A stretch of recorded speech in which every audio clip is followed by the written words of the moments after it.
காலையில் இட்லி தோசை முதல் மதியம் சுட சுட சோறு வரை நம் தட்டில் சாம்பார் இல்லாத நாளை நம்மால் நினைத்து கூட பார்க்க முடியாது. சாம்பார் என்றதும் அது பல்லாயிரக்கணக்கான வருடங்களாக தமிழ்நாட்டில் இருக்கும் ஒரு பாரம்பரிய உணவு என்றுதானே நாமெல்லாம் நினைத்து கொண்டிருக்கிறோம். ஆனால் அதன் உண்மையான ஆதிப்புள்ளி நம் தஞ்சாவூரை ஆண்ட மராட்டிய மன்னர்களின் சமையலறையில் இருக்கிறது என்பது உங்களுக்கு தெரியுமா? 17ஆம் நூற்றாண்டில் தஞ்சாவூரை மராட்டிய மன்னரான ஷாஜி மகாராஜா ஆண்டு வந்தார். அவருக்கு சமையல் கலை மீது அலாதி பிரியம் உண்டு. ஓய்வு நேரங்களில் அவரே சமையலறைக்குள் புகுந்து புதிய உணவுகளை உருவாக்குவார். ஒருமுறை மராட்டிய பேரரசர் சத்ரபதி சிவாஜியின் மகனான சம்பாஜி தஞ்சாவூருக்கு விருந்தினராக வந்திருந்தார். தன்னுடைய அன்பிற்குரிய விருந்தினருக்கு மராட்டியர்களின் பாரம்பரிய பருப்பு குழம்பான அமத்தி என்ற உணவை மன்னர் ஷாஜியே நேராக சமைக்க தொடங்கினார். மராட்டியர்களின் சமையலில் புளிப்பு சுவைக்காக கோகம்பழம் என்ற ஒரு பழத்தை பயன்படுத்துவது வழக்கம்.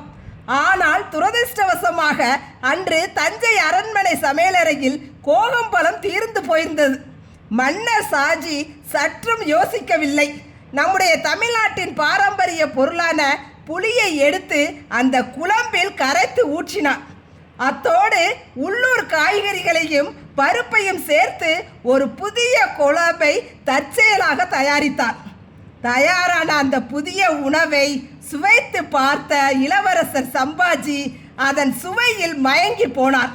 நாவில் உமிழ்நீர் ஊறும் அந்த புளிப்பு சுவையும் பருப்பின் மனமும் அவரை மிகவும் கவர்ந்து விட்டது.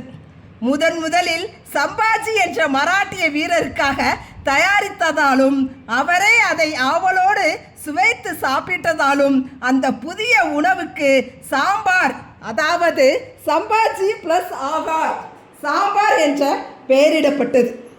மராட்டிய சமையலறையில் எதிர்பாராமல் பிறந்த ஒரு தற்செயலான உணவு இன்றும் உலகெங்கிலும் வாழும் தமிழர்களின் தொண்டையை நனைக்கும் முதன்மை உணவாக மாறிவிட்டது. நம்முடைய சமையலறையில் இருக்கும் ஒவ்வொரு சுவைக்கும் பின்னாலும் ஒரு சுவாரஸ்யமான வரலாறும் கலாச்சார பரிமாற்றமும் ஒளிந்திருக்கிறது.